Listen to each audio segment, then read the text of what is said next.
Wait லாஸ்க்குரிய 5 myths பார்ப்போமா.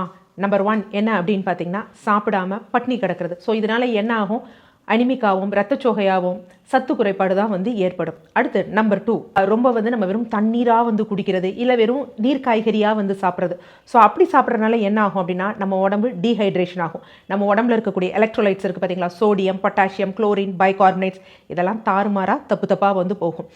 Number 3, பயங்கரமாக இப்பயே நம்ம வெயிட் குறைக்கிறேன்னு எக்ஸசைஸ் பண்ணுறது, வாக்கிங் போகிறது மீறி ரொம்ப ஜாஸ்தியாக நம்ம பண்ணும்பொழுது என்ன ஆகும் அப்படின்னா, ஒரு செட்டில் நம்ம டயர்டாகி தான் உட்காந்துருவோம். அடுத்து 4, யூஸ்வலாக சப்ளிமெண்ட்ஸ் எடுக்கணும் அப்படின்னு நினைப்பாங்க.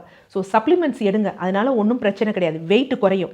ஆனால் உங்கள் கிட்னியும் லிவரும் உங்ககிட்ட இருக்காது. நம்பர் 5, வெயிட் லாஸ்க்காக நான் கோதுமை, மில்லட்ஸ் இந்த மாதிரிலாம் எடுத்து வெயிட் லாஸ் பண்ணுறேன் அப்படின்னா, அதுலேயும் கிளைசமிக் இண்டெக்ஸ் நம்ம நார்மல் ரைஸை விட ஒன்றும் பெரிய வித்தியாசம் கிடையாது. அப்போ ஒரு ப்ராப்பரான வெயிட் லாஸ்க்காக ட்ரை பண்ணுறீங்களா, ஆரோக்கியமான வெயிட் லாஸ்க்காக ட்ரை பண்ணுறீங்களா?